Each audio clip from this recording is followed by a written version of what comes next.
I assumed Patrice was a woman's name. Right? And I said, I don't see your name here. And he says, right there, motherfucker, Patrice O'Neill. Right there. And I'm like, oh my God. Next time, give it loud everybody for Anthony Eugenio. We're up next time. Very funny. Wayne Russell, everybody.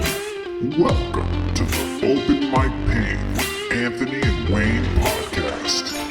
Why, hello, everybody, and welcome to an Open Mic Pain with Anthony and Wayne, and we're here with a special guest edition this week, and I'm really pumped about this one, because if you had a list and you said, name the best thing that has ever happened to you in stand-up, it was performing on a stage that this man owns. He owns Nick's Comedy Stop, Laugh Boston, Off Cabot, The Comedy Scene, Plano House, Laugh Louisville, Detroit House of Comedy, Roar Springfield, a bunch of other shit that I didn't have time to write down. John Tobin, how you doing, brother? Hey, guys. Hi, Anthony. Hey, Wayne. Thanks for having me on. I appreciate it. Yes. Absolutely. Thanks for coming on. Definitely. And if you are the yin of having credits, you are about to meet the yang of having credits, and that's Wayne. How you doing, buddy? I'm doing really well. Nice. Yeah. So the point of this podcast is we've been chronicling shit that we've been going through in comedy, but we wanted to ask people who've had far more experience with us how they got into comedy, and like, what was your steps to, what put you on the path of where you are today? Well, I've always loved stand-up comedy. My parents would always, the only thing to do, back then was watch TV, right? And you didn't get a choice of what you wanted to watch. You watched you had one TV in the house, and you watched what your parents watched. In particular, my father. So, I mean, growing up, I probably have seen every MASH episode, 1,000 times, along with F Troop and the Gong Show on the weekends, and I would always watch and just loved it. Just loved these old time characters coming on and just making people laugh. And it was just silly and it was fun, and so that was always it was what was on. It wasn't like I wasn't allowed to watch it. It wasn't like I was told to watch it. It was just sort of you're sitting there in your feet pajamas, just laying on the shag carpet, and you just watched it. So just loved it. And then obviously, as you get older, and then when I was like 7 or 8 years old, the Steve Martin album came out, Wild and Crazy Guy. I think that was 1977, and I was 8 years old, and my parents used to have parties in the house. We lived in the Mattapan section of Boston at that time. And so they'd have parties, and there was no internet. There was so had people come over to their finished basement, and me and my sister at the time, we weren't allowed to go downstairs to the parties, and they would have these parties, no TV, and they just listen to the radio or listen to records, and Steve Martin, Wild and Crazy Guy, and I could just hear this kind of gale of laughter coming up the stairs. And like, wow, it really intrigued me that someone could just stand there, someone who I didn't know what they looked like outside of their album cover, could just, in my mind, there were 5,000 people in that theater where Steve Martin was performing. It sounded that way anyway. And then there's 20 people down in my parents' basement, and they're all laughing at this one person. The power of that person to be able to do that, just. I wasn't allowed to listen to it because it had swears on it. But if my parents went out in the backyard or whatever, I would sneak down and put it on the record player and listen to it, and listen to some of those bits. I'm like, wow, it was just magical. So, but that continued. You obviously your palate increases a little bit as you get a little bit older, and then my buddy Gary Diomede and his brother Peter. Went to go to Nick's Comedy Stop one night. I think we were 16 or 17 years old. I was a junior in high school at Catholic Memorial, and we went to go see just a comedy show. And it was Kevin Knox opening up, DJ Hazard in the middle, and Don Gavin headlining. Wow. Which turns out Don Gavin grew up on my street in West Roxbury. I went to Catholic Memorial High School 22 years earlier. See these names in the paper all the time, the advertisements. Like if you're a comedy club, if you ran a comedy club in the 70s or 80s and your ad wasn't in the paper, it was like you didn't exist, all these names, and we walked in, and then Steve Sweeney walked in off the street and did a closing set because there were like 5 clubs in the neighborhood. It was probably his 5th or 6th set that night. And I remember walking back to the parking garage and I'd say, wow, we didn't know what had hit us. It was just like we saw this magic. What is going on? And subsequently, for like the next couple of years, Gary and I would, bring first dates. There weren't many second dates, but we'd bring them to comedy shows. The tickets were $8, but there was a $4 off coupon in the Herald, so we'd buy multiple Heralds, for a quarter, and cut out the coupons, and then bring the girls we were bringing and sit them off to the side. So we'd go buy the tickets, and so we had a little extra money for for Budweiser's, So it was a great way to learn about someone's personality based on what they laughed at or what they didn't laugh at. It was better than a movie, I would say. It's true. So, and it just, but really, I think we really had zero interest in most of these women. We just wanted to go see comedy. It was an excuse to go see comedy all the time. So, and that just continued. And then, growing up, I never wanted to be a comedian.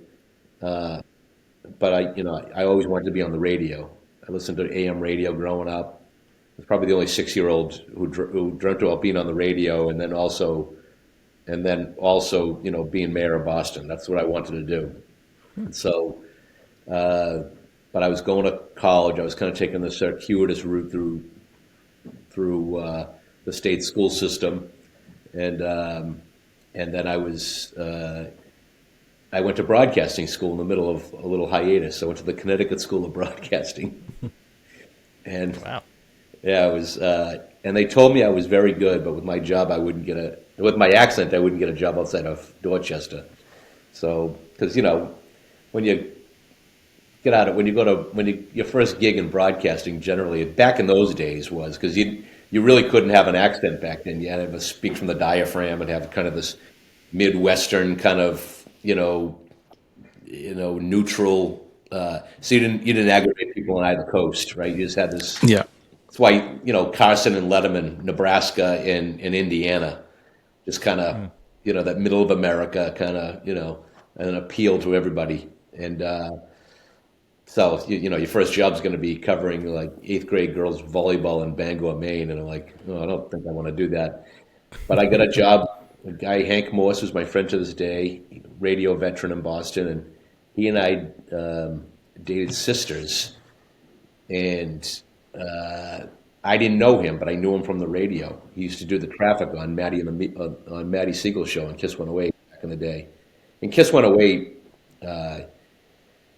in the 80s, in the 90s, was the powerhouse radio station, not just of Boston, but arguably in the whole country in terms of top 40 music and the personalities that came out of there. It was probably the top billing radio station in the entire country. Wow. They started that Kiss concert, which was a monster back in its day. And every artist who was top 10 artists they would beg to play that concert. And so, through divine intervention, he gets me a job at Kiss 108, and I end up working they had an AM station in the back, the Music of Your Life 1430 AM. And it was all big band music from the 40s and 50s. And I'm not sure if you fellas are fans of big band music, but you heard one, you heard them all. Yeah. And it's just sort of like, So I'd work like midnight. I'd work midnight to 6 a.m. or 10 p.m. to 6 a.m. But part of the job was opening the door for Maddie's guests coming in. I would work, I do the phones and then have to play the commercials at the AM station in the back. And then depending on who the overnight jock was in the FM station, they would let me hang out with them. Didn't have 8 hours is it goes by very slowly in the middle of a radio. Oh, yeah. Medford, listening to big band music. So some of the jocks would let me hang out with them, and I was grateful, but some didn't want to even know you. But for the most part, they were pretty nice. But I went to go open the door for one of the guests on Maddie's show, one morning, and it was this guy named Dick Doherty, and Oh, no kidding. yeah, Dick he was the guy. He was the happy hour king of Boston in the '60s and '70s, and unfortunately, might have been his own best customer to some of his places, and but and he fought a real addiction problem for many years, and got himself clean. Subsequently, helped countless folks get clean. A lot of them comics, and then my parents used to go see him when they were first dating. I remember them talking about Dick Doherty, and so he's opening up a comedy club in Boston. So I introduced myself. I said my parents are big fans, and blah blah blah. And he said he does the interview, and he comes out. And he says, "How would you like to work in my club?" This is 1992, and I said, "Yeah, doing what?" He says, "You can be the door guy, take the tickets, and do the." I said, "All right." There was a boat next to the Children's Museum in Boston on Congress Street, next to the milk bottle there, and so I ended up working there 7 nights. He was open 7 nights. I would work on average 6 nights a week, sometimes 7. Be at the door and take the tickets from people, seat them. There's no credit cards back in the day. It's all cash. It's all, seat them, get them sat, come back and get the next group, make sure all the comedians were there. And then he started having me go up and introduce the comedians on stage. And so it was just wild because, you get up on stage and you could hear people say to each other, "Isn't that the guy who just sat us?" Petrified look on their faces, So, yeah, you just kind of like a one-person show, and that place eventually closed after a year. It was the best year of my life because it was just, like I said, 6-7 nights a week of just, and these, I don't know it at the time, but I do know that, the people who were working there, it was kind of the Mount Rushmore times 8 of the Boston comics. The Tony V's, the Gabbins, Sweeney's, DJ Hazard, Chance Langton, Patty Ross, Dave Fitzgerald, and then Julie Barr, and then Wendy Liebman had just left, David Cross had just left, Nick DiPaolo had just left, Louis C.K. had just left. So you get and now you get this. There was a little bit of a void there. There was not a minor leagues. Too many people had left to go to New York and L.A. We really didn't have a farm team. So you had like the old guard, but then what happened was this new guard. Greg Fitzsimmons, Bill Burr. Tom Cotter, Al Ducharme, Kerry Rogan was around that time, right? If it was Craig Fitzsimmons, I think they started at the same time. Fitzsimmons started, I think, in '88 or '89. He was just, he was coming because he was going to BU. Fitzsimmons is one of my best friends in comedy to this day. We've known each other since the jump. Greg Fitzsimmons to me should be a lot more famous, well known than he is. I don't think Greg Fitzsimmons cares. I think he's happy to be in the middle, as he always proclaims, But the talent level of that guy is just in everything, every aspect, writing, performing, you name it. He's just effortless and a great person to boot. And it's always a laugh with him. And these people are just, coming up through the ranks, and you don't know it at the time, but now Rogan, they're the biggest names in comedy. Yeah. And so most of them, which is crazy, came out of the same spot and within a group of time with each other. And I really credit the Boston. People often, Boston comedy wouldn't exist without, the Mount Rushmore, the people out of the scene in the, the 70s. Yes, it would. Of course it would exist. However, it wouldn't it would not exist in the way it does today. In that Boston those guys kind of captured the mood and the essence of the city of Boston in so many ways. The Red Sox sucked. The weather was terrible. Everything was wrong with politics. It was it was an angry city, right? It was coming off. And it was coming off a bad period in the city of Boston, which never quite recovered from in busing. And they had this energy they brought to the stage. They were a reflection of the audience of in the city. Oftentimes, the people they were looking at, and so people just gravitated towards that. And I think, look at if today, I'm not going to say back in my day because it wasn't even back in my day. It was even before that. But if you guys were starting to do comedy and you didn't open up for Don Gavin or Lenny Clark or Steve Sweeney, or you you went after them. They blew the roof off the place for 20 minutes and sat down with a cocktail, and then you went up on stage. And me, but I was and they would heckle you from the stage, from their seats at the bar. And so, but it was a way. It was like being in the Marines, And well, I don't know if it was quite that much, but you know what I'm saying. It was kind of like it's like, you want to do this again tomorrow night, kid? You want to come back? And no, what do you want to do? And so there were a lot of people who did one night on that stage, and then drove away, and you never saw it. After you saw their taillights faded into the distance, you never saw them again. You need those. Mike Katrobis, Mike Katrobis, obviously, right?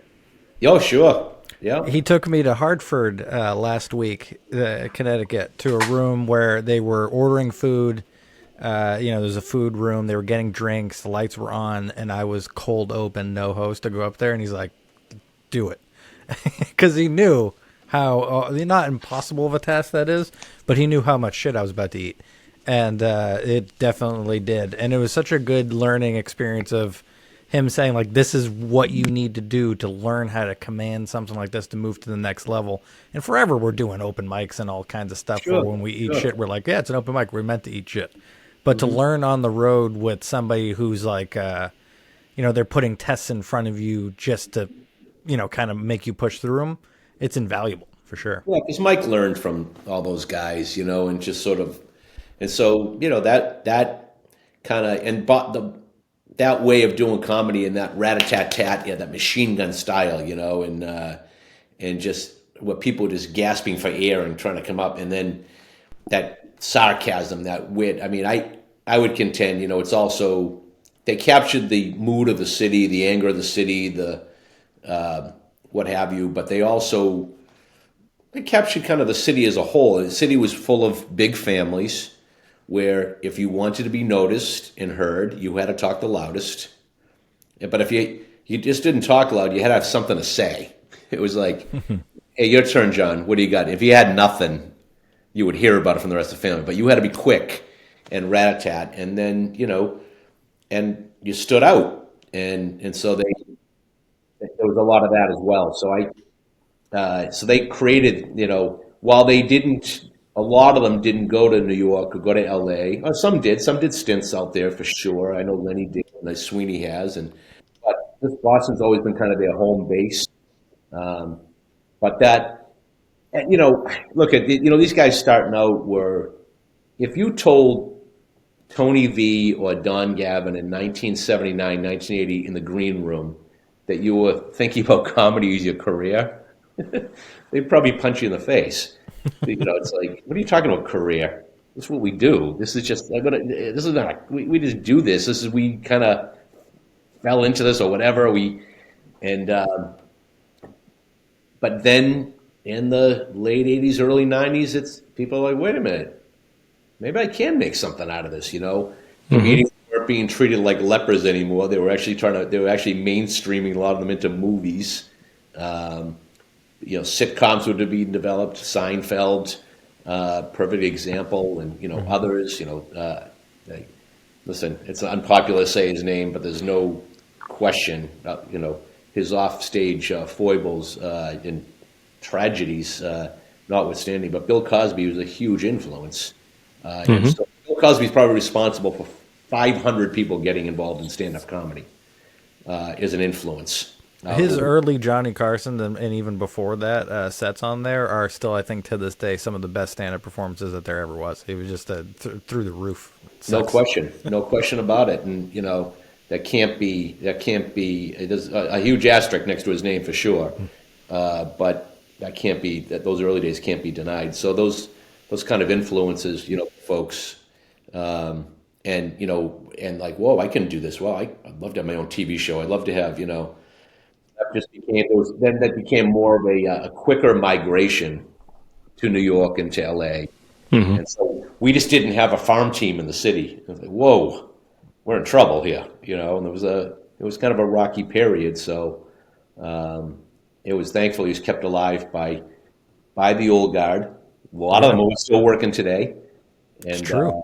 And by this, they grew this kind of new guard, and then when they came home, would come back and perform with those guys. So, and then it's and now I would suggest that I thought the scene, comedy as a whole, prior to the years BC before COVID, was kind of like the golden age of comedy, and I would submit that the last couple of years, because people were making so much content at home,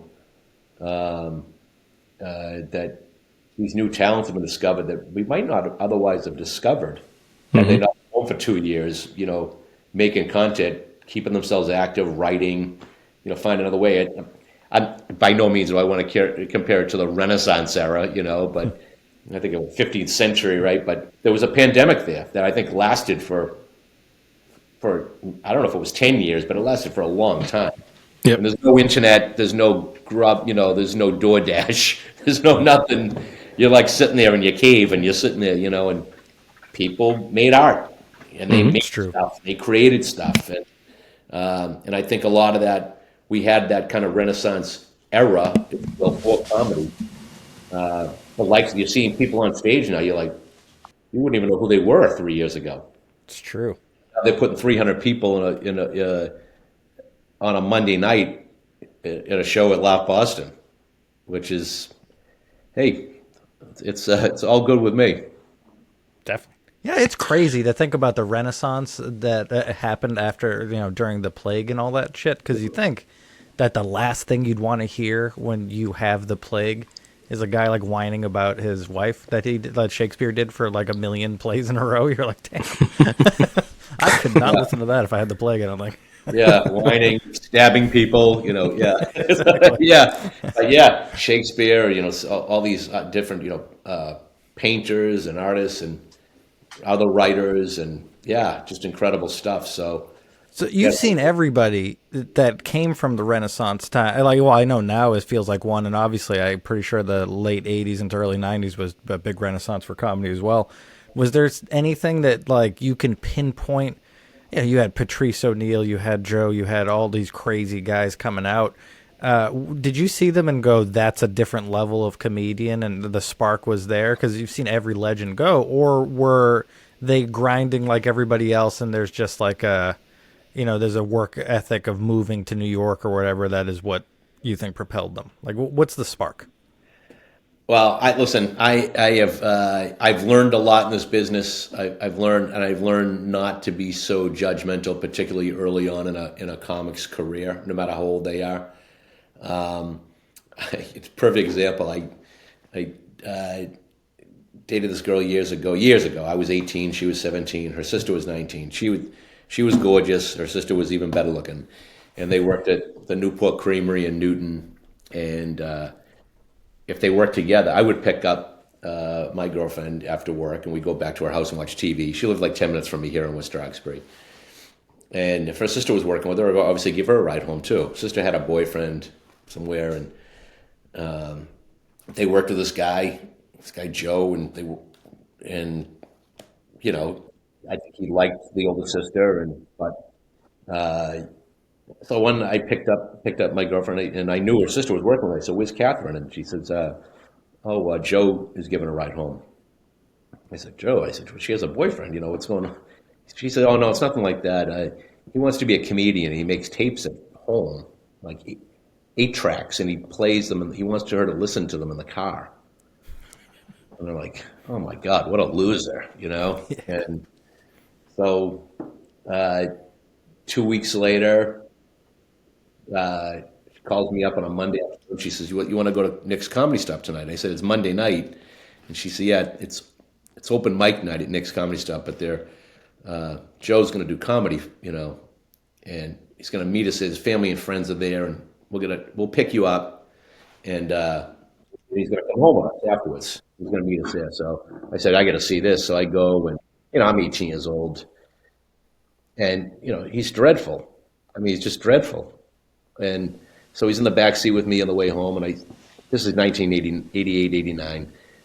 And he said, what do you think? I said, oh, you're going to be a star. I was being a jerk, You're going to be a star. You're going to take, it's going to be the sky's the limit. Laughing. 3 years later, 1992, I'm making $6 an hour, seating people for Dick Doherty. I can't even afford cheeseburgers. And that Joe was Joe Rogan, fresh off a He's on news radio. $300,000 holding deal with Disney. These do these holding deals. The networks would give you a lump of money, hold you for a year until they can develop a vehicle for you.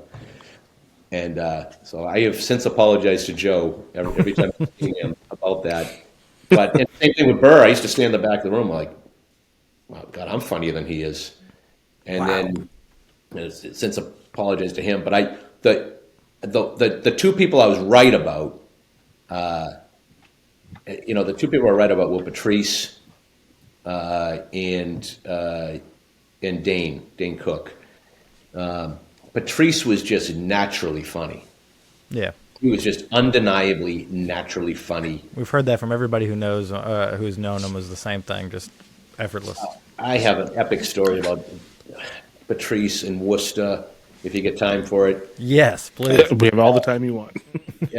Patrice, I'm doing the show in Worcester. In Worcester, it was the Aku Aku restaurant in Worcester, right off of 290.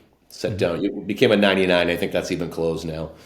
So, but the comedy club been there for about 10 years or whatever. So it's in the back room of a very successful Chinese restaurant, right near the DCU Center. Back then, the Centrum in Worcester. So there's no windows, there's no nothing. It sat about 150 people. It was a bucket of blood place. It was just like a fist fight between two patrons broke out in the middle of a show while Greg Fitzsimmons was on stage. And Greg Fitzsimmons, it took 4 minutes for the Worcester PD to get there. But until they got there, Greg Fitzsimmons never left the stage and narrated the fight between the two guys like he was just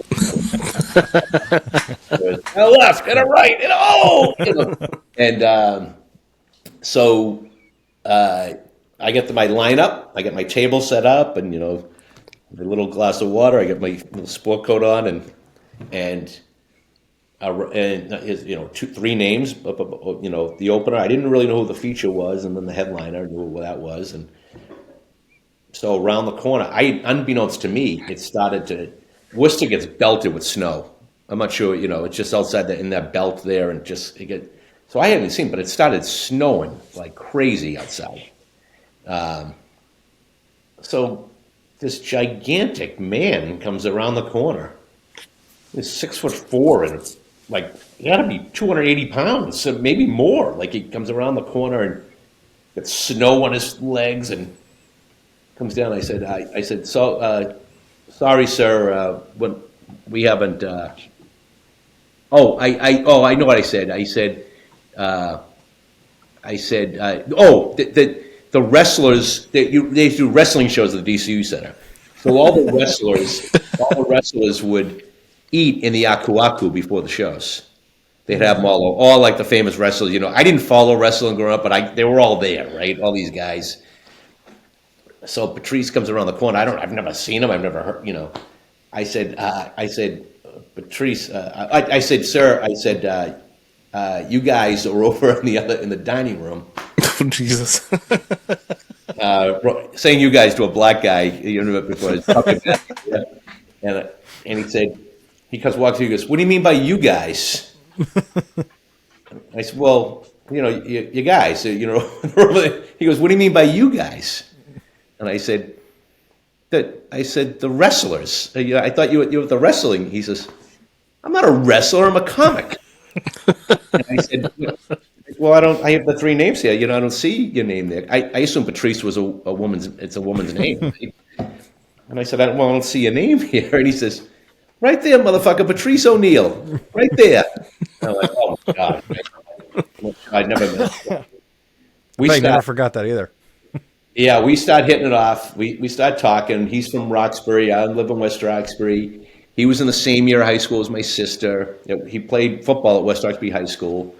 We start talking, and he says he'd taken the bus down there. And he said, "Hey, you think I can get a ride home?" And I'm not even thinking. I said, "Yeah." I said, "Sure, I'll give you a ride home after the show." And so there's one show on Friday night. And so I've got a two-seater Honda Del Sol at the time. For some unknown reason, I'm driving this tuna fish can, it's like two seats. And so we get out. I mean, I underestimated how big he was, and B, there was about 3 feet of snow on the ground. And so we get it's snowing like crazy out. Get him in the car. He's on top of me like this, and he's got to close the door with one hand, and he's got his right knee up against the defroster, and so we get on 290 in the bike, and we got to pull over like every 15 minutes. It's crazy. So I can wipe the because the defroster's not working because of his knee. His knee's on fire, and so he's on top of me, and it took us like 3 hours to get home. So get him home, and he says, "Hey, I'm taking the bus down again tomorrow. Can you give me another ride home?" And I'm like, "Oh, yeah, okay, of course." But the whole time he's got me laughing. It went by quick because it was just you just knew. So I had an apartment with a couple of guys. I lived down the street from my parents' house, and I'm the oldest of six, and so my parents had a minivan. So I go to my mother's house at like 4:00, and I said, "Mom, I'm going to drive out to Worcester again tonight." I said, "Can we switch car? Are you guys going anywhere tonight?" She said, "No." I said, "Just in case emergency, can I leave my car and take the van?" She goes, "What do you need the van for?" And I said, "Look at this guy." And I said, "He's so big." And so they're like, we almost died last night. And she said, "Oh, okay." And so take the van. So we do the 2 shows on Saturday. I have to settle up. There's barely anybody left. Come out. The snow had obviously stopped the next night, but there was still a mountain of snow on the ground. And so he's talking to me. We get up to all of a sudden, there's only 3 cars in the parking lot, and the Honda Del Sol is not one of them. So he says, "John, someone took your car. Where's your car? Someone took your car." I said, "No, it's right here." And he says, "This van?" And I said, "Yeah." And he says, "Oh." And so he gets in the car and he says, "John, how old are you?" And I said, I'm 22. And he said, "And you have 2 cars?" And I said, "Well, no." I said, "I switched it with my parents because the whole, And he says, he looks at me, he says, he just gets it right away. He says, "John, do you mean to tell me that you got a van to drive me home?" He goes, "A motherfucking van to drive me home?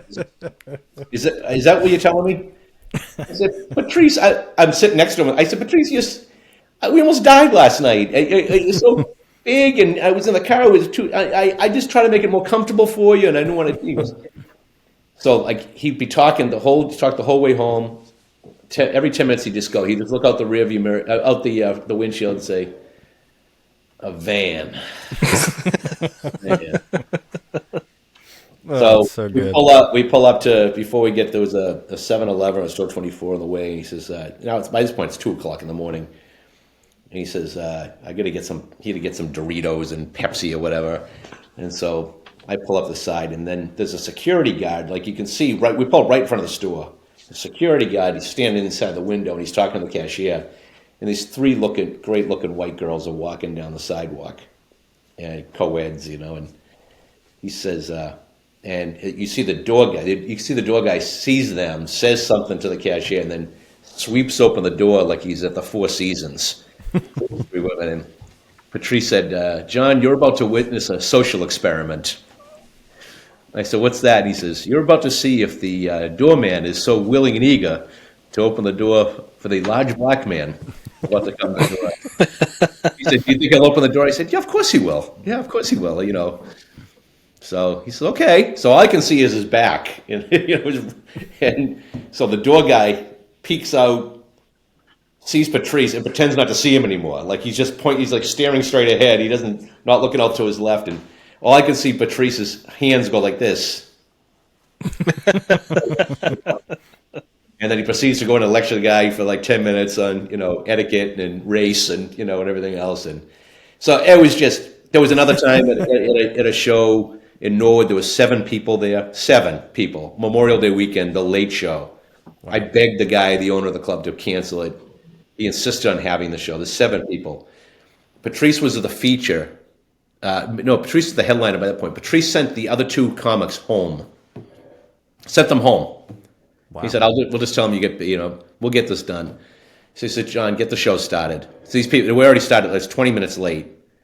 And at like 20 past 10 on Memorial Day weekend, in a basement in Norwood, Mass, 7 people. I'll never forget it. They were all sitting stage right, a 3, a 2, and a 2. And they all get their arms crossed. So I get up on stage. I said, "Hey, how's everybody doing tonight?" to the microphone. And one of the guys says, "Hey, we're going to get going. We got a sitter." And Patrice comes through the door and he says, "John, put that microphone away. Just get off the stage."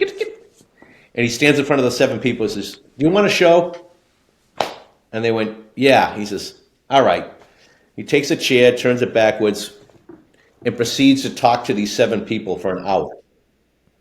Wow. And one of my only regrets in life is that I had recorded that, because it would be, platinum 50 times over, that conversation. I often wonder if I should put out an all points bulletin for one of those 7 people that has a recollection of that night. Murdered him, I bet, didn't he? It was remarkable. It was remarkable, Yeah, so, and it just obviously taken way too soon. And, because I often think about what Patrice's take on life today would be, the craziness of today and what he would say. But, so I was right. I was right about Patrice. I was way wrong about Rogan, way wrong about Burr, but I was also right about Dane. I used to say Dane because Dane to me was the hardest working comic there ever was. Yeah. I heard that he was Dane from the very first time he stepped on stage. Like, people talk about finding your character, and it takes 10 years, 5 years, whatever. I forget where I heard it, but somebody had said, I think it might have been on Jacques' podcast. I heard it, but they said, "I was there the first time Dane stepped on stage, and he was Dane Cook that you see today. He had that same energy, the same everything. He just knew that was him." He knew well. He was originally in an improv group called Al and the Monkeys. It was Dane, Bobby Kelly, or Robert as he goes by. Bobby was my telemarketer up in Andover. The worst telemarketer of all time. Yeah, He spent more time trying to pick up every customer in the place, and waitress, and oftentimes very successful. And there was another kid, Al Del Benny, and another kid, Grant Taylor. There were 4 of them. They were great. They were really funny. I used to hire them for parties, before I worked in comedy, and I used to do these events at Play It Again Sam's in Boston, which actually had a comedy club downstairs that Dennis Leary started at. Yeah. Upstairs, I knew the owners, and I'd charge like $5 and do like a reunion party. And so I had those guys perform one night, but you could tell. I mean, like Bobby wasn't far behind him, believe it or not. I mean, he's good, but Dane kind of. He was handsome as shit back then, right? Bobby Kelly, that was handsome God. Bobby. Yeah. Oh yeah. Great looking. Yeah, looked like a model, but you could tell that at some point, there was going to be the Monkeys, and then there was going to be Dane. Dane was going to be Justin Timberlake pretty soon, or Michael Jackson. He's breaking away from the pack, but he was one of those guys when he was doing comedy, I'd be up in Andover, it'd be a bringer show on a Thursday night. Dane had already done 4 shows. He's the first comic I ever knew who had a car phone. And he would call me up, coming up 93, and this guys, "You got room for me?" I'm like, "Come on up." And this was a thing where companies would bring 25, 30 employees, and it was a free. They're just getting the beer money. And he'd end up, people started paying money on Thursdays because they knew Dane Cook was going to be on stage at the end. And then Dick got mad at me when he found out. He says, "I told you don't put anybody on stage without telling me." I'm like, the guy's selling tickets like on a Thursday night. It's a bringer show. It's like the guy's an immense talent. Like people used to do this thing, come off the stage and like a dinosaur and come across people's tables, and grabbing their drinking out of their drinks and coming across it was craziness, and he would just blow the roof off that place. The first time in 2007, my wife was pregnant with our second kid at the time, and she was very pregnant, about 8 months old. Dane got me 2 seats in the round. He was in the round of the Boston Garden, first time he ever performed in an arena. I brought my friend Paul McMurtry, who owns the Dedham Community Theater where I book comedy shows, and we sat there. There was no opening band, no opening comic. There's 18,000 people in the garden, and I'm telling you, like he came out and the place erupted, and the hair rose up on my arms. I was so excited for the kid because it was just like here he is in his hometown under the banners, and this, and he's just standing there by himself in front of in middle of 18,000 people. I'd seen Eddie Murphy do it at the DCU at the Centrum. Mm-hmm. I mean, it was 8,000 people. Still, it's a lot of people, but this was 18,000. I was like, whoa! And I'd seen that with Dice. Dice had done that before that, But to see a kid that you knew was an open micer, and you remember what he was, and now I'm standing there. It's like I could have cried for him, Yeah. So, well, your Steve Martin story in the beginning, it immediately sent me to a very similar story that I have where I went to a Christmas party. It's probably my genesis of comedy as well. And I went to a Christmas comedy party at the same year Dane Cook did his 30 Minutes on Comedy Central when that came out. Yeah. And to this day, I've never seen, so hard to describe. I'll call it like magic. Like that's the only time where I'm like, that's magic. I don't even know. I couldn't even break down what he was doing. He had every one of my family members were standing in front of the TV going, what, like dying laughing. And I remember watching all of them laugh. And I loved comedy my whole life. Sure. But he was the first one I saw that he like put people in a trance. Like even Eddie Murphy, who I think is one of the funniest comedians of all time, his jokes I think are maybe more clever and more intricate, and I think about them more. But Dane's performance, I've never seen anything to this day or anything like it, and I think that's what got me to do it. The performance, and you see a lot of that in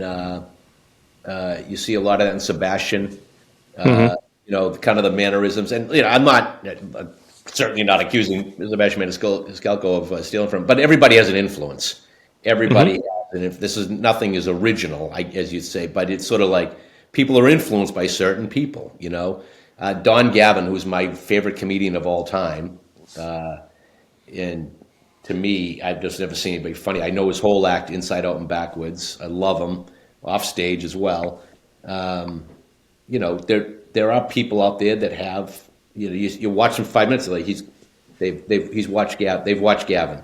Men and women have that style, that setup, but they just hit it, and then certain callbacks in here, they get the Gavin in them, which is, it's a great influence to have, that's for sure. Because comedy's kind of morphed now. It's sort of like, it's more storytelling. It's less of that machine gun thing. It always evolves. It always changes. Yep. There's always that person. Patrice O'Neill called them babies, where somebody would be a clone of a comedian that they liked. Like right now, what we see, and I know you know him, is Shane Gillis clones. But a ton of people out there now hold the microphone like this, and they do all of their punchlines have this in it, and they're talking in like a Philadelphia accent, and I'm like, you don't talk like that. The first time I saw Shane was featuring for Dan Soder, whom I love, at our comedy club out at MGM. This has had to be 2018, and I happened to be out there that night, and I'm just sitting there at the back of the room drinking a beer, and never met Shane backstage or whatever and never heard of him. He's just the feature act, and just sort of like he's up on stage for 15 minutes, and I texted Ryan Cott from Booker, and I said, "Who the F is this guy, Shane Gillis?" He said, "Yeah, he's becoming kind of a beast." And I'm like, "Whoa!" I mean, Dan Soder's great. I love him. He gave Dan a run for his money that night, and they're friends, they're roommates and stuff, and that's what I love about guys like Dan. People, they're not afraid to bring heavy hitters like in front of them. There's some guys that they'll bring someone who's not so great and put them in front of them so they look better. I love the ones who bring someone that makes them raise their game a little bit. I got to turn it up a notch. I got to hit the gas a little bit. I can't cruise to this one. But I remember going out to eat. I took them both out to eat afterwards, and I said, "Geez," I said, "Shane," I said, "You," I said, "Wow," I said, "Yeah, he just had that style. He has that style. He has that."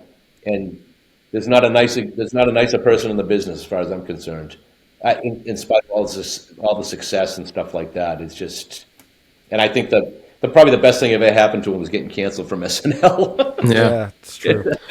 We went and saw him a few months ago at the Wang. I know you were there because you took a picture with him that night. I saw it on Facebook.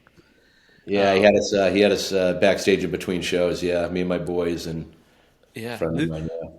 Anthony and I have been to very many comedy shows together over the years. And I said to Anthony after, I said, I think that might have toppled my number one live show that night.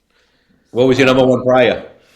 It was Louis C.K. at Lowell Memorial Auditorium. I was gonna say that's my number one still. Is that one, because that was very similar to what you were talking about with Dane, where Louis came out to no opener, and he was basically like, I'm doing everything. I'm gonna add 10 minutes to the top. Just sit down, get your drinks.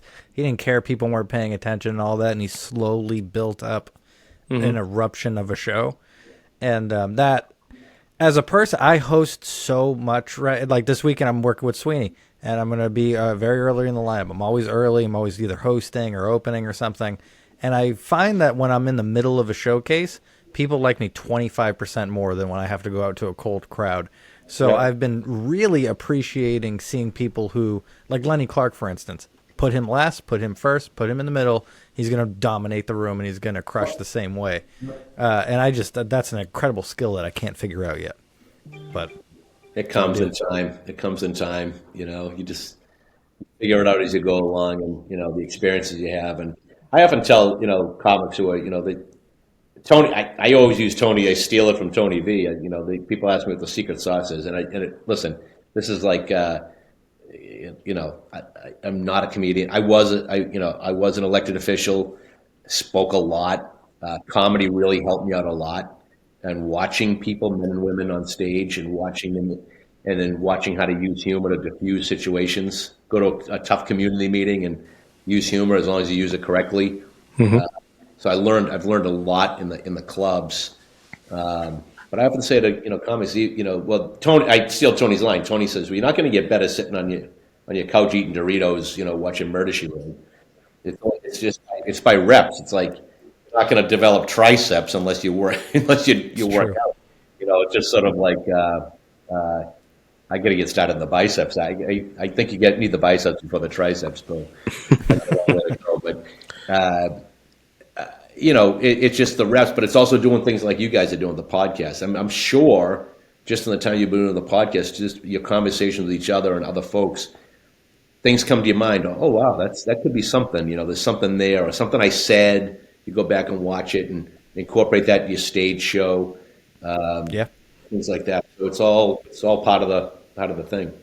That happens a lot. And one unforeseen thing, like we wanted to do this one for, putting this out there for other people going through the open mic process like us. But another kind of selfish thing is, we get to network and talk with people that have been doing it and learn from them. And one thing that I didn't really foresee this was just like all of the extra knowledge you get on the things you should be doing and shouldn't be doing and all that stuff. Not necessarily just, bit ideas, but just all the little in-betweens that I think a lot of people don't think of.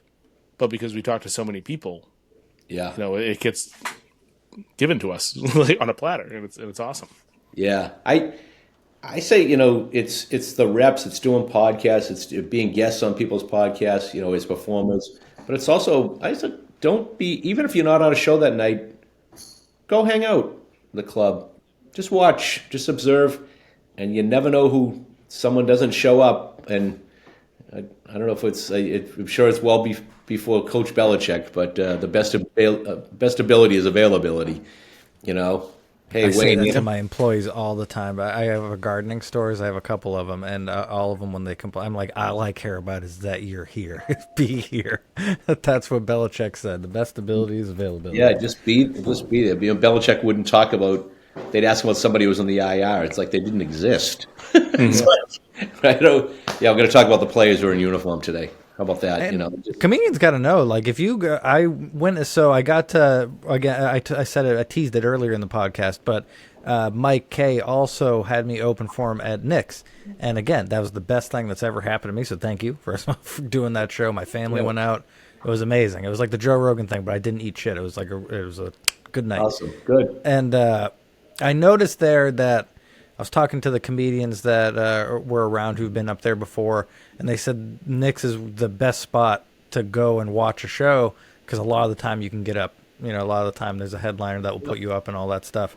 So it really is worth going to check out the show. Grab a ticket because, one, you're going to see, like, Lee Syatt is there, and you know, Lee just did a show for my buddies up in Maine and Biddeford, and he was awesome. So, you know, you got to check that out too. Yeah, no, you know, it's funny because one of the owners, two of the owners who at the outset of Laugh, who are not there anymore. But I remember they were perplexed as to why I wanted to keep Nick's. They just assumed I was going to close Nick's. I'm like, why would we do that? Why would we do that? Well, because it will compete with Laugh. I said, it has no bearing on Laugh Boston whatsoever. Laugh Boston is a state-of-the-art, 310-seat place, gorgeous facility. Nick's is the institution. It's there.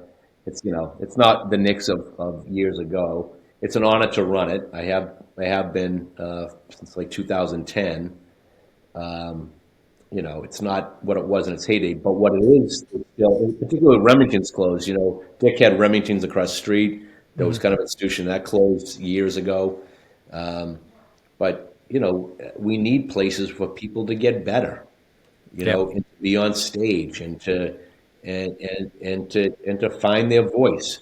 You know, I mentioned that, you know, the Rogan and the Burr thing, and but the lesson it taught me was, you know, just kind of, but I could see what Patrice and Dane, what I thought they were going to be, you know, and kind of, you know, I didn't think they would take it to the level they each did, respectively, but you could see.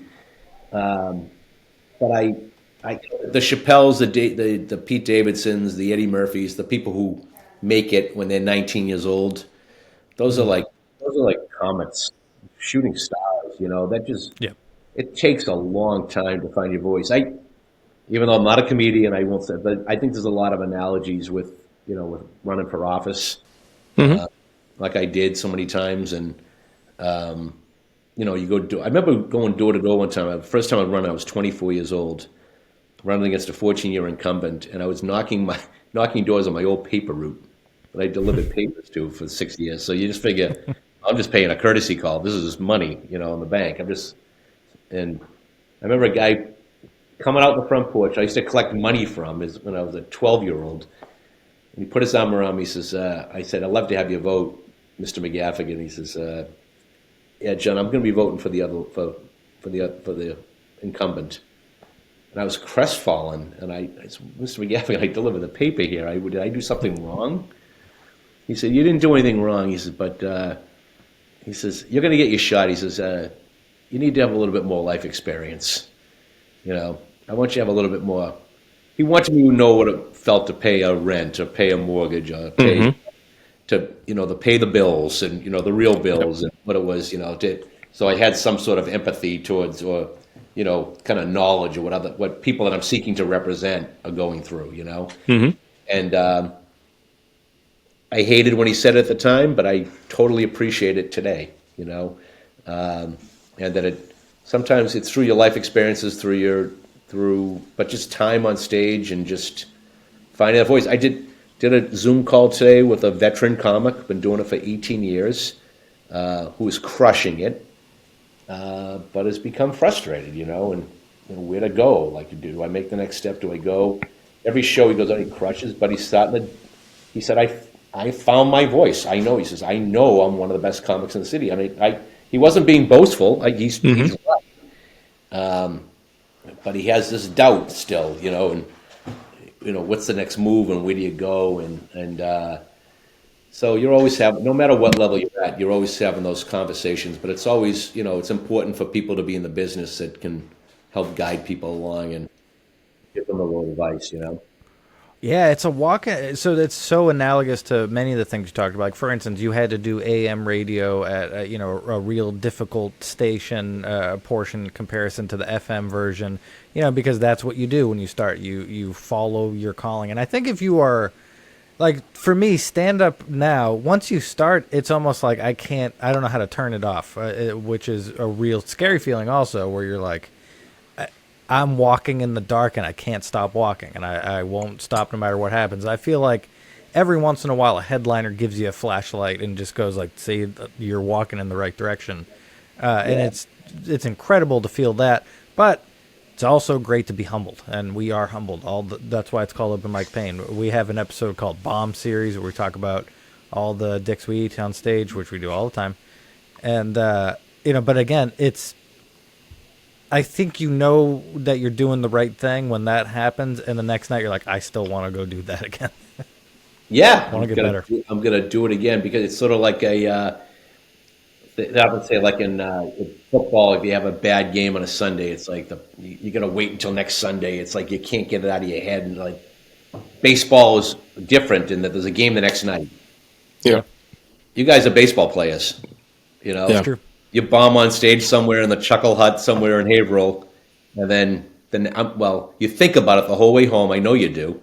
Yep. Oh, yeah. You think about it, and then you think on the way to the next one, and then when you do well the next night, you're like, all right, I'm back.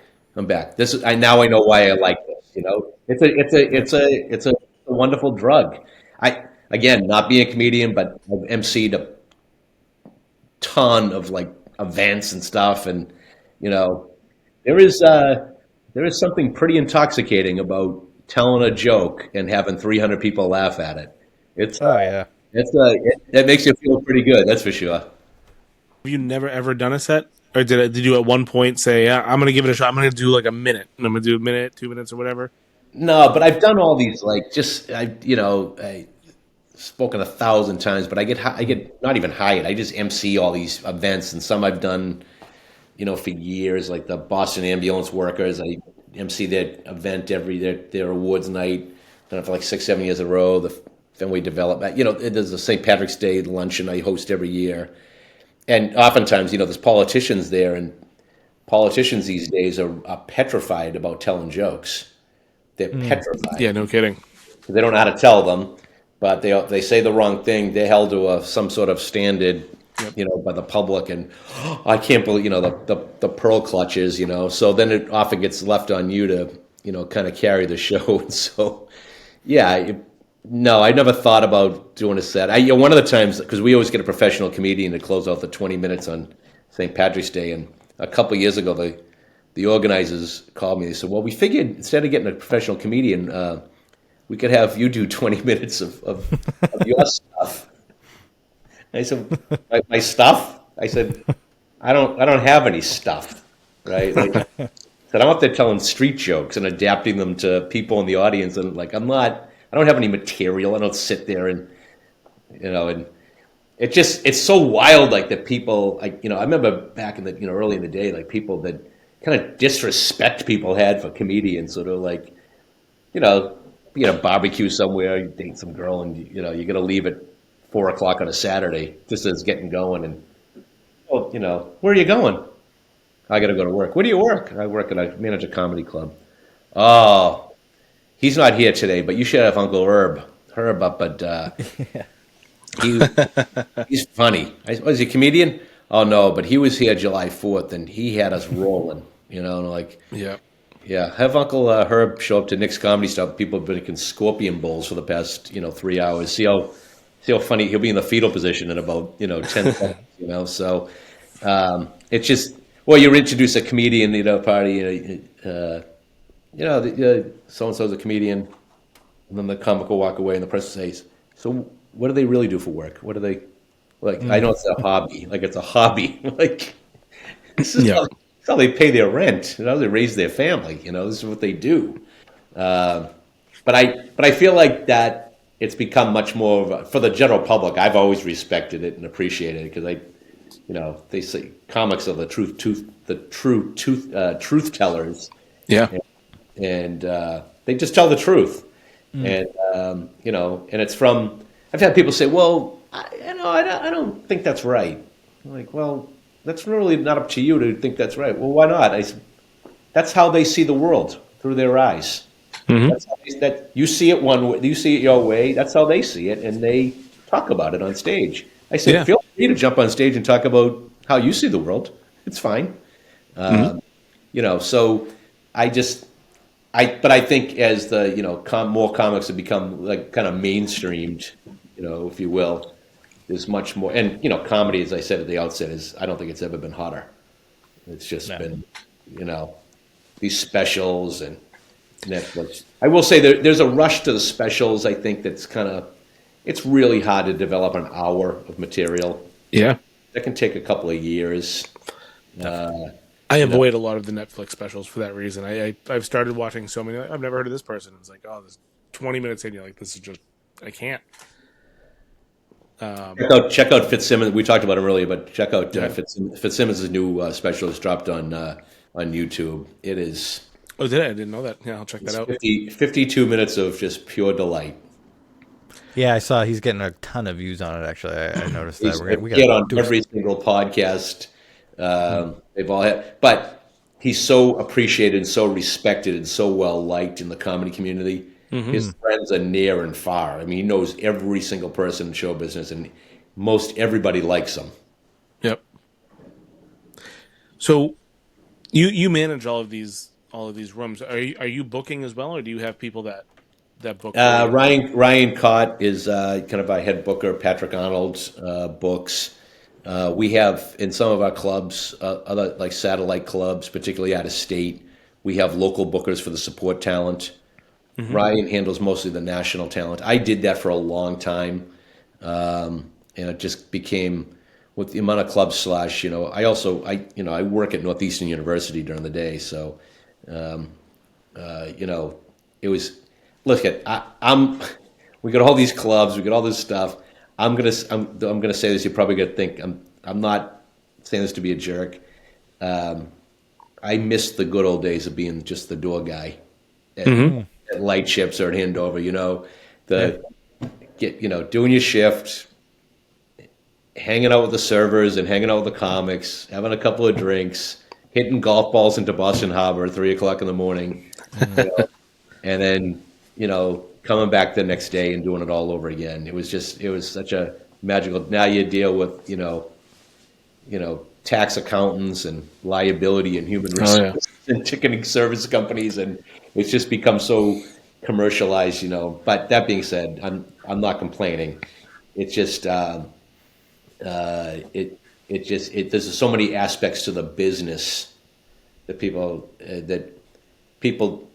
just don't think exist, and they do, and they do insurance and everything else. So, it's like any business, it's a tough business, but we're also in a, if you think about the comedy community in the United States, if you total up all the comics, the bartenders, the general managers, the servers, I think you're talking about, in the clubs themselves, I think you're talking about less than 7,500 people. It's a small universe of folks, and it's a small universe of folks, in a comedy club that goes up for sale, there's only a small group of people on how to do that, and run that and do that. So and then, word travels fast, and, that's why it's always good to, keep your reputation intact, because word travels faster than anything now. And, but the way I think,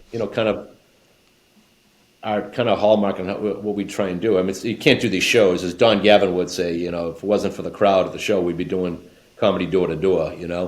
So thank God the crowd comes, and you're grateful for that, because there's so many other places people can spend their dollars, particularly in Boston. Either a sports event or theater or some other cultural event or whatever, or a restaurant. So if they choose us, is pretty special. So you want to make sure they're treated well. Sometimes people. It's the first time out on a date in 6 months, and they get health problems or work problems or relationship problems, and just want to forget about their problems for 2 hours and be treated well and laugh at goofy stuff. But I think on the other hand too, comedians are not robots, at least not yet. at least not for the foreseeable future. And we'll see what AI brings us, and that's when I'll officially jump off a bridge. But It's on the way. I think you guys are humans too. You get those same problems and issues that everybody else has, and so if you're treated well at our places and you're fed well and you're getting what you need, and your hotel room is ready and you're picked up at the airport, and we're going to get a better performance out of you, I think. Because that's what you're thinking about. You're thinking about your craft, and the customer's going to get a better show. So you got to treat people well on both sides of the microphone. And if you don't, if something goes wrong, then own up to it, and and then move on, and correct it. So so that's the long answer to your question about booking. So it's really Ryan and Patrick, but obviously I have a ton of input on that. But my name's on the stuff. Yeah. So and I've been trying to made some changes within the company recently, and some people moved on, and I found myself maybe drifting away from the open mic scene a little bit, and so I've kind of made an intention to start showing up at more mics. Just sitting in the back.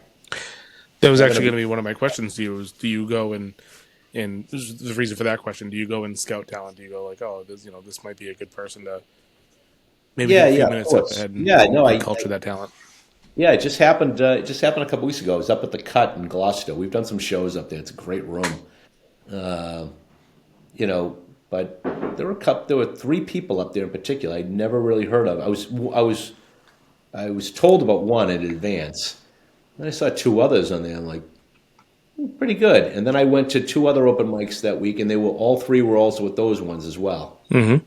So I saw that they were working, but I saw that they're in different it wasn't the same set all the time either. It was a different variation of the 5 minutes, and so been doing more and more of that, because people can send their tapes all they want or videos or whatever, but until you see somebody live, I just think it's very difficult to make a judgment, So to see lightning can strike, and you can get that on camera.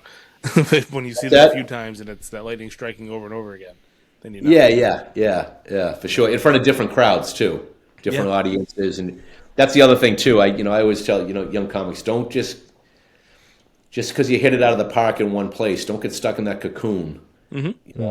Because it feels comfortable. I remember running for office the first time, and have to go to the Irish Social Club on Sunday nights. You had to go there and shake. There's 600 people there. It's like. And I'm in my suit, my only suit I ever owned, at the time. I had a shirt and tie, I think came in the same package. And I'm there, and I'm standing against the wall like this, and I'm talking to the one person I know. And I remember this one guy said to me, he said, John, we've been talking for 20 minutes. He goes, you haven't said hello. There's 600 people here. He said, I'm voting for you. Now go ask them if they will. And he said, get away from me. He sent me like an infant into a swimming pool, just threw me, and so perfect analogy. You just gotta get to different clubs, and it's sort of like, your warm, comfy blanket. Maybe it might be a little different of a little bit of a road at the Methuen Elks, if you're not calling audible here and there, and.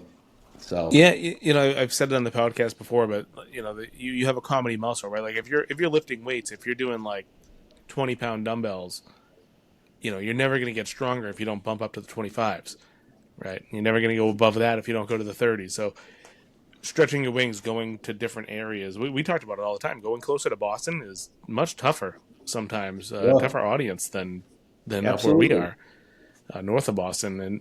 You have to do that to see if your stuff really works, see if it works for a variety of audience, It's all about the long game. It's a marathon, not a sprint. That's for sure.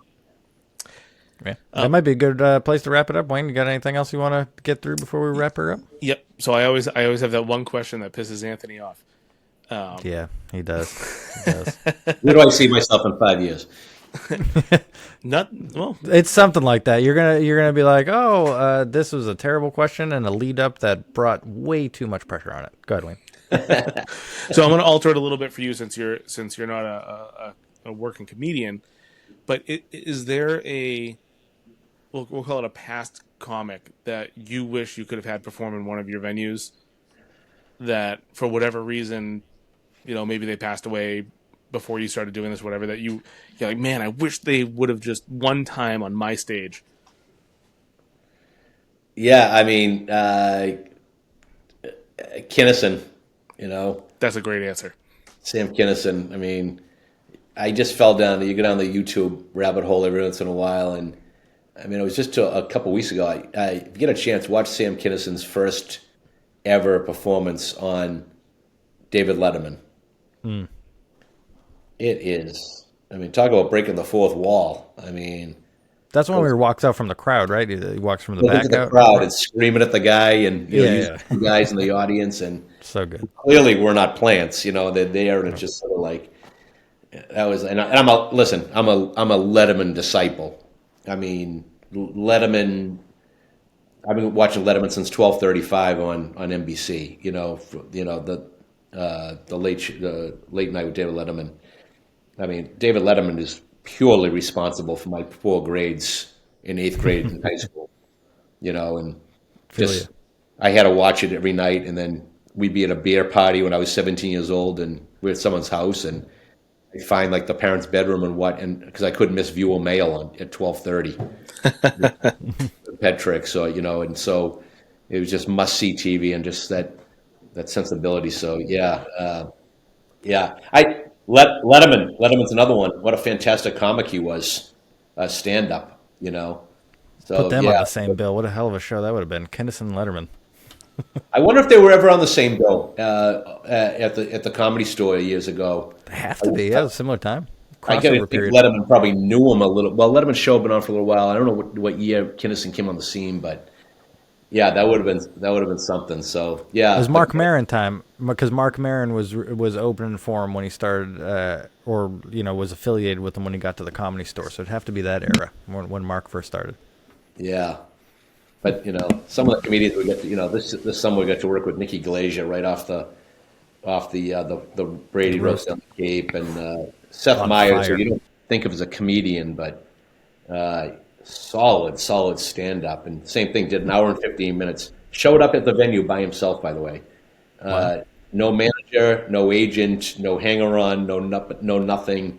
Came off the ferry from the Vineyard, walked through the front gate of the comedy at the Cape Cod Melly tent, went and did a sound check, and I ended up sitting with him. And then he's got no opener, just hour and 15 minutes of comedy. Back to the ferry, back over, and as nice as can be, solid comic, and as nice as could be, So yeah, can't ask for more than that. What's that? Yeah, no, you can't ask for more than that. No. Well, head writer of SNL, he must be a maniac on stage with jokes. They must be quick. Is he a rapid fire joke teller? More of a storyteller, but a lot of jokes within just in the structure. The structure, and just and it all leads to something. It all ties in. It's a joy to watch. But even just even local comics who are may not necessarily be household names when you see them. See a guy like Corey Rodriguez just go off and just, who I think is just, he's in another league right now. He's just sort of just puts it into another gear, and like a hockey player. Like in the NHL, like it's hard to believe that a guy like Connor McDavid and Jack Eichel can skate faster than all these guys, because these guys are all the best in the world. But then these guys just put it into another gear. You're like, how do they do that? And you see, people like Gavin back in the day, and then Corey, and just like, wow, these are his peers, and he just decided he was gonna level above. Yeah, it's great stuff. So. It's an honor to be part of the scene. It's such a great, rich history, and to be even just a small part of it is, and to be witness to it, and to have met so many people, men and women, through the years who have made my life so exponentially better through the experience of watching them on stage and hanging out with them off stage, and I couldn't ask for anything more. So And I'm honored to be on with you guys too. I think it's great, and thanks for doing stand-up comedy. Oh man, I appreciate it. And thanks for doing things like this. the commitment. I know. Hey, we appreciate you. It's been a pleasure to have you on. And everybody out there in the motherfucking listening to us world, go to John Tobin Presents. Check out all the shows. There's one every time you want there to be one, and it's filled with the best comedians in New England. So check it out. And remember, this has been a worthy step in the quest for laughs, everybody. Good night. John, thanks so much, man.